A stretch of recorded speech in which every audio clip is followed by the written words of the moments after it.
हुआ लोग, crypto currency के रेगुलेशन को लेकर विभिन्न देशों में अलग अलग विचार देखने को मिलते हैं।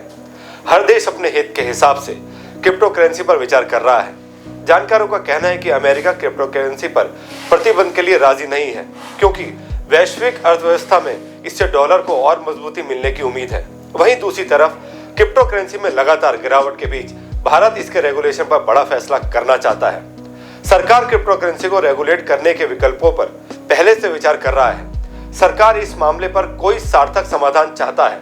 भले ही सरकार ने क्रिप्टो करेंसी को लेकर फिलहाल कोई कानून नहीं बनाया हो, लेकिन किसी निवेश पर टैक्स लिया जा रहा है तो उसका मतलब है कि सरकार उसे आय का स्रोत मान रही है। इस क्षेत्र में जानकारों का कहना है कि भारत को लेकर कंपनियां आश्वस्त है कि यहाँ चीन की तरह क्रिप्टो करेंसी पर बैन लगाकर तानाशाही जैसा रवैया नहीं लगाया जाएगा। ऐसे में भारत सरकार को क्रिप्टो करेंसी पर व्यापक दृष्टिकोण अपनाना चाहिए।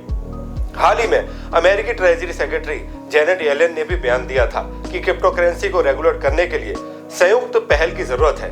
कई देश ऐसी मान्यता लेकर चल रहे हैं कि क्रिप्टो करेंसी को बैन करने से कुछ हासिल नहीं होगा।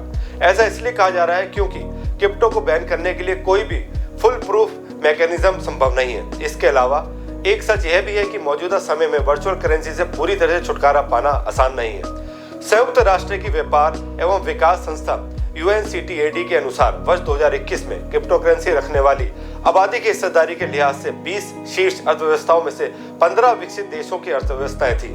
आधुनिक युग में नवीनतम तकनीकों के साथ यदि किसी निवेश को सबसे अधिक पसंद किया जा रहा है तो वो क्रिप्टो करेंसी ही है।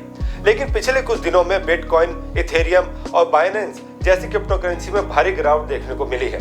इसका असर ये हुआ कि क्रिप्टो करेंसी मार्केट की लोकप्रियता दुनिया भर में तेजी से बढ़ी थी।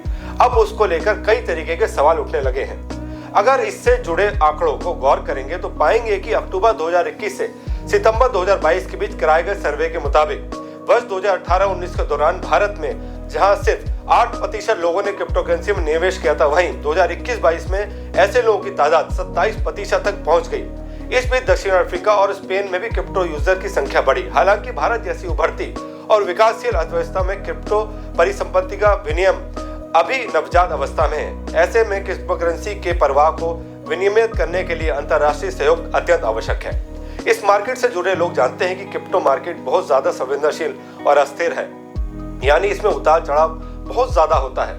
सिर्फ अमेरिकी शेयर बाजार ही नहीं बल्कि दुनिया भर के शेयर बाजार इस साल गिरे। कहने का मतलब यह है कि संस्थागत निवेशकों को लगता है कि दुनिया भर में अर्थव्यवस्था के मोर्चे पर अस्थिरता है, इसलिए निवेशक उस जगह से पैसा निकाल रहे हैं जहां से उन्हें रिटर्न की गारंटी नहीं है। फिर चाहे वो शेयर बाजार हो या क्रिप्टो मार्केट हो, क्रिप्टो करेंसी में जिस तकनीक ब्लॉकचेन का इस्तेमाल होता है उससे उस क्रिप्टो करेंसी पर किसी एक व्यक्ति या संस्था का नियंत्रण नहीं रहता है, बल्कि डिसेंट्रलाइज्ड टेक्नोलॉजी के जरिए उसे अलग अलग लोकेशन से संभाला जाता है। तकनीकी जितनी मजबूत होती है, करेंसी उतनी सुरक्षित होगी। क्रिप्टो करेंसी पर बारीक नजर रखने वाली वेबसाइट CoinMarketCap.com के मुताबिक दुनिया भर में 10,000 से ज्यादा क्रिप्टो करेंसी व्यापार के लिए उपलब्ध है। इस तरह हम देख रहे हैं कि एक तरफ आज क्रिप्टो मार्केट में अनिश्चितता की स्थिति भी बनी हुई है, तो आने वाले समय में इसको लेकर निवेशकों के मन में उम्मीदें भी जगी हैं। जरूरत है कि कानून बनाकर इस पर प्रभावी नियंत्रण की। क्रिप्टो करेंसी के भविष्य का सही आकलन कर पाना बेहद मुश्किल है, लेकिन जो लोग इसके विशेषज्ञ हैं उनका मानना है कि क्रिप्टो करेंसी भविष्य में नियमित रूप से चलने वाली करेंसी की जगह ले तो आश्चर्य नहीं होगा। क्रिप्टो के निवेशक इस वजह से भी बढ़ रहे हैं क्योंकि लोग बड़े पैमाने पर निवेश के दूसरे विकल्पों पर विचार कर रहे हैं। एक रिपोर्ट के अनुसार वर्ष 2020 में जहां भारतीय निवेशकों ने क्रिप्टो करेंसी में महज 28 मिलियन अमेरिकी डॉलर का निवेश किया था, वहीं वर्ष 2021 में बढ़कर लगभग 438 मिलियन अमेरिकी डॉलर हो गया। इस वर्ष के बीते 6 महीनों में क्रिप्टो करेंसी में लगभग 139 मिलियन डॉलर का निवेश देखने को मिला है। वर्ल्ड इकोनॉमिक फोरम के आंकड़ों के अनुसार 2020 में क्रिप्टो करेंसी सेक्टर में कुल मार्केट कैपिटलाइजेशन में 187% की प्रवृत्ति को देखने को मिली थी। पूरे क्रिप्टो बाजार में सिर्फ बिटकॉइन ने ही 59% रिटर्न दिया था। हालांकि हाल में क्रिप्टो करेंसी में आई बड़ी गिरावट में चारों तरफ अफरा तफरी का माहौल है। बाजार में क्रिप्टो करेंसी के कमजोर होने के बड़े पैमाने पर भारतीय निवेशक भी इससे पैसा बाहर निकालते दिख रहे हैं। इससे बाजार में इस बात पर अब बहस शुरू हो गई है कि क्या क्रिप्टो करेंसी के दिन ढल गए या एक बार फिर रंगत लौटेगी। भारत सरकार के बजट 2022-23 में डिजिटल करेंसी को लेकर जो घोषणा की गई है उससे भारत में आने वाले दिनों में डिजिटल करेंसी का बाजार बढ़ने की उम्मीद जगी है।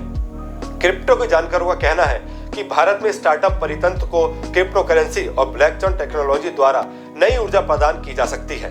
इससे बाजार को कई अवसर सर्जित किए जा सकते हैं। ऐसे में हम ये कह सकते हैं कि भले ही वर्तमान में ग्लोबल बाजारों की अस्थिरता के कारण निवेशक डर रहे हैं, लेकिन बाजार जैसे ही संभला, इससे दोबारा रंगत लौटने की उम्मीद बनी हुई है। क्रिप्टो के निवेशकों को उम्मीद इसलिए भी है क्योंकि समूचा विश्व जब कोविड-19 की महामारी से जूझ रहा था, उसी दौरान क्रिप्टो करेंसी का चलन तेजी से बढ़ा। क्रिप्टो के जानकारों का कहना है कि भारत के स्टार्टअप परितंत्र को क्रिप्टो करेंसी और ब्लॉकचेन टेक्नोलॉजी द्वारा नई ऊर्जा प्रदान की जा सकती है। इससे रोजगार को नए अवसर सर्जित किए जा सकते हैं। ऐसे में भारत में इसके रेगुलेशन को लेकर ध्यान देने की जरूरत है। आज के लिए इतना ही, और ज्यादा खबरों के लिए देखते रहिए वी नेशन न्यूज।